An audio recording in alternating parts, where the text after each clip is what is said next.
a really great cash flow on a property is $500.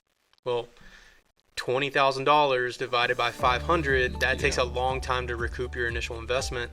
And so when I was first starting, listening to Bigger Pockets and all of those things, I thought that cash flow was super important. You need to go get at least $100 a door. That's what Brandon Turner said, right?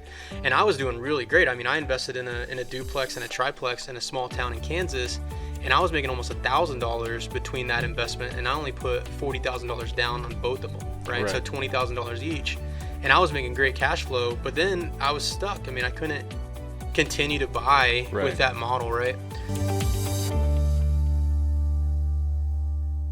Thanks for joining us on another REI-NWA podcast. This is podcast number 8. And as you can see, we have a new studio, and I'm super excited about that.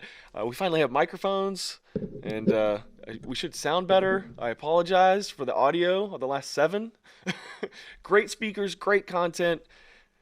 Didn't sound very good, but now we're going pro, and I'm excited for this number 8 podcast because today we have Josh Hasty with us. How are you doing, sir? It's good to see you, man. I'm glad to have you in on the new studio, and you get to break this thing in. It's awesome. So the situation's really cool. I've never been in a green room like this with all the lights, so I feel very official. Yeah, I feel very official too. This is great. So this is actually at the Fayetteville Public Library. We should mention that, and it's a phenomenal space, and it's open to the public. And I don't know, it's amazing. Where else do you have something like this? You know, than I've never been to a place like this, and the staff's super awesome. They were super helpful. How to get in, where to go. It's an awesome space. It's actually a lot bigger than I was anticipating it being, and I know, extremely fancy too. So pretty cool spot. Cool. Well, man, okay, so you guys have done a Rookie Nook in the past. Mm-hmm. Well, Hannah really, I guess, was the speaker. Yes. So your wife, Hannah. Correct. You guys got into real estate investing, flipping. You've done mobile homes. You're doing all kinds of stuff, and you've only been doing it for 3.5 years now. Yeah. So we started 3.5 years ago. There was a house across the street from her. It was actually a duplex from her house that was terrible. It was ugly. It was run down. It was in bad shape. She had a really cute house that she had flipped herself essentially to live in. And so we were sitting on the porch staring at how terrible the one across the street was, and she said she wanted to buy it. And I had already done a few houses before I met Hannah, but not on the scale in which her and I were able to go. So she decided she wanted to buy it, called up the guy that owned it. They signed a contract literally on a piece of paper, took it to the title office, and bought it. What was the financing on that? So the financing on that was traditional financing through the bank. It was a $30,000 purchase price on a gigantic duplex. Where is this? This was in Concordia, Missouri. So okay. So it's a small town in Missouri, right off of the interstate. It's in between Columbia and Kansas City, Missouri. Okay. Most people stop there to get gas or on the way to Kansas City. On the way to Kansas City or on the way from Kansas City, whichever direction. Stop there, get gas, and eat at the McDonald's. That's why most people would know that place. And so her family grew up there on a bicentennial farm. They've owned it for 150 years. We randomly met, and when we started hanging out, that was where she lived. And we sat on the porch one night and looked at that house across the street, how terrible it was. Yeah. Decided we need to fix it. So that was kind of how that started. Okay, cool. Mm-hmm. So from there, again, you guys have done a lot in just a couple of years. Yeah. So how did you go from there? So I always knew that real estate investing was going to be my kind of ticket out of the 9-to-5, right? So in college in Lubbock, I was living in a rent house.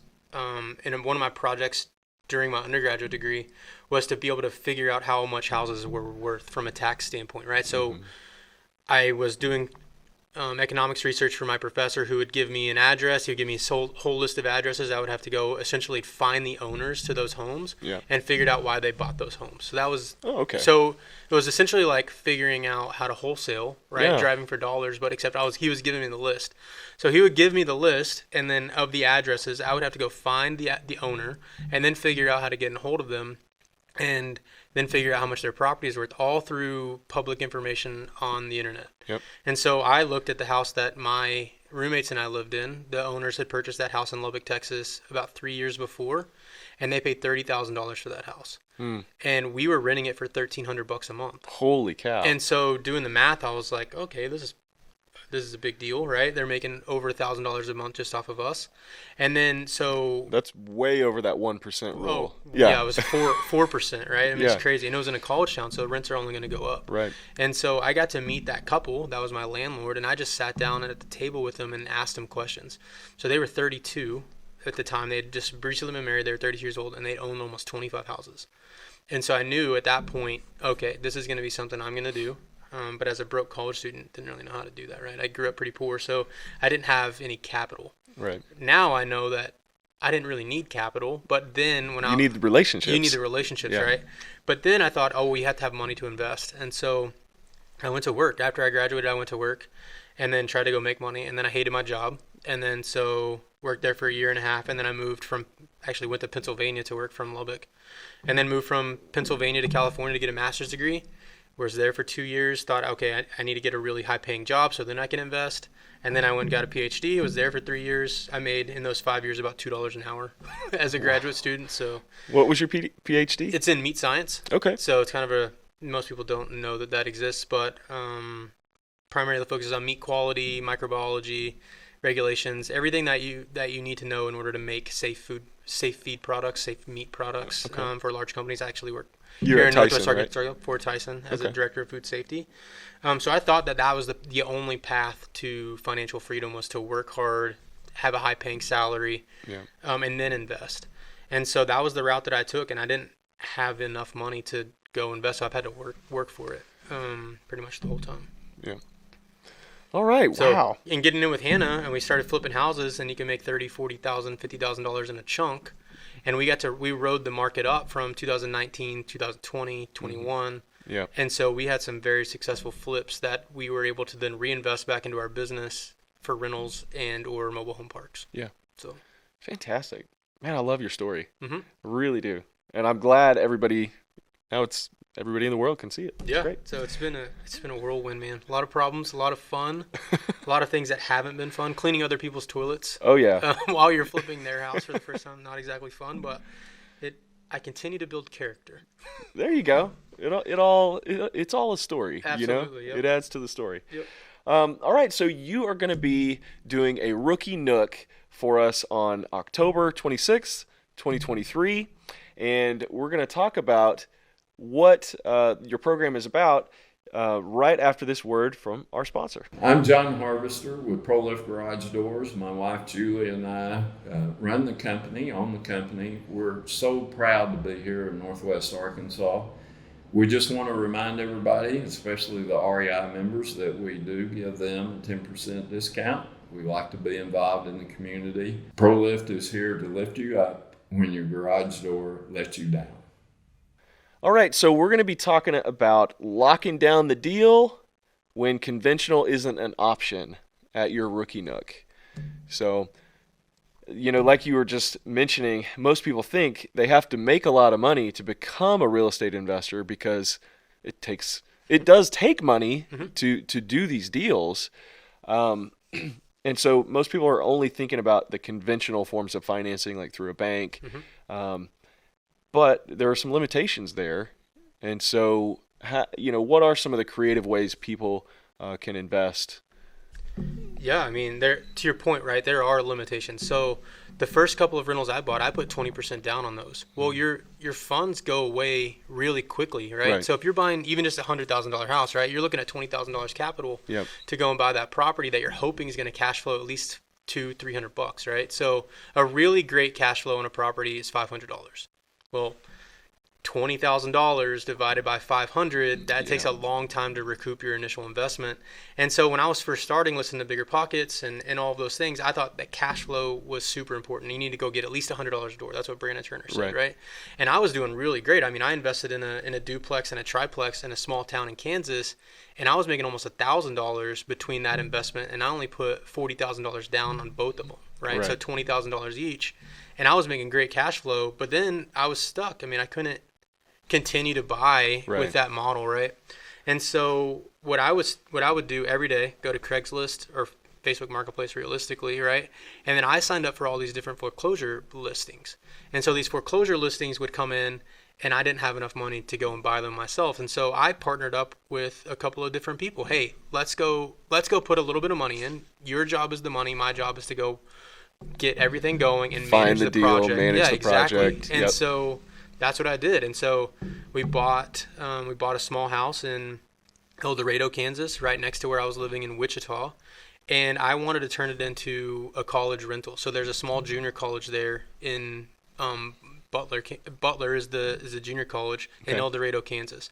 And I had a link to that university where those students would come and rent that house from me by the room, right? Yeah.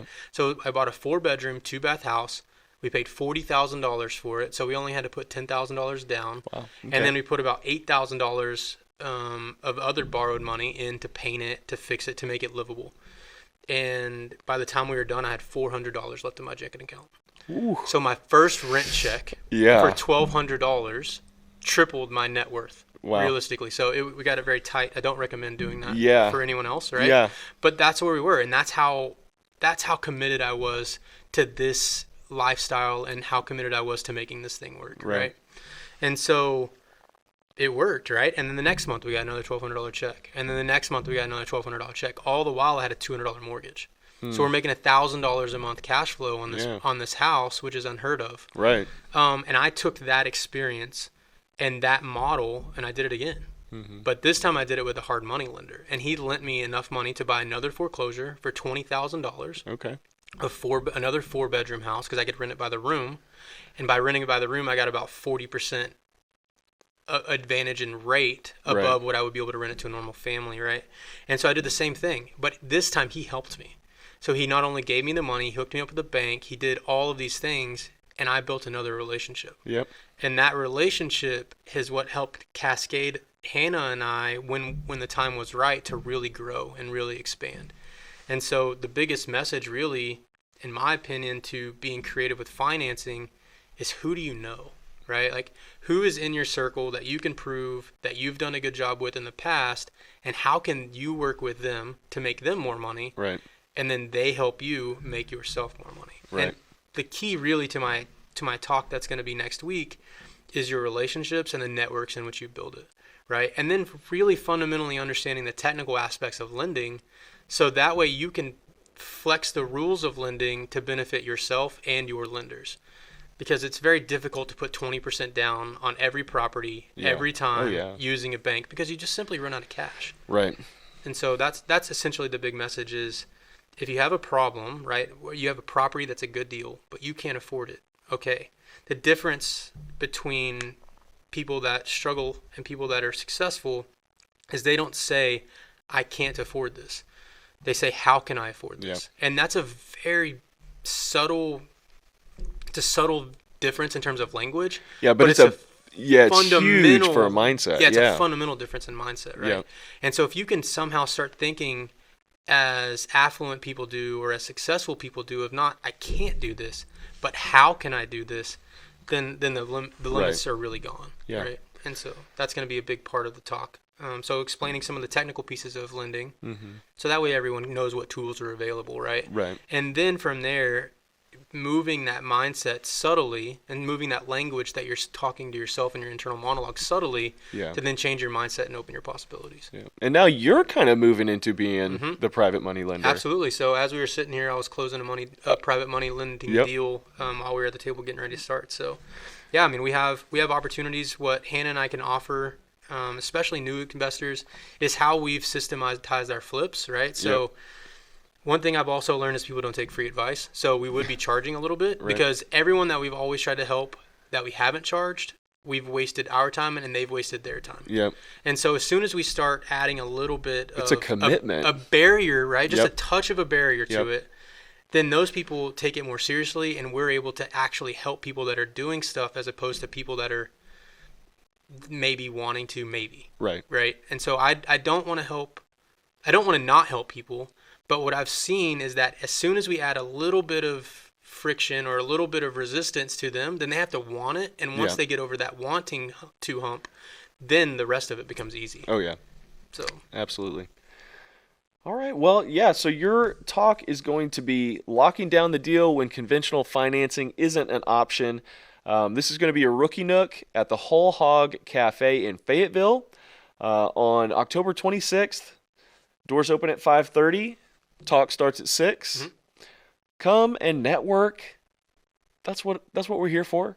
It's $20 at the door if you're not a member. If you are a member, big old zero. Just put your name tag on, start networking, and come learn more about creative finance when conventional isn't an option.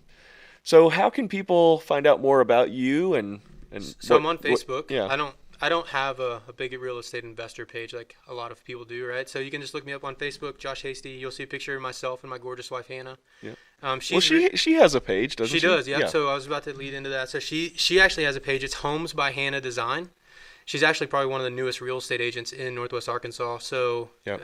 She's shifted her focus a little bit away from. She's a helicopter nurse, right? So it's pretty crazy. She's a flight nurse. Yeah. But she's shifting her focus a little bit away from that in Missouri to now being full-time real estate with us, managing our properties.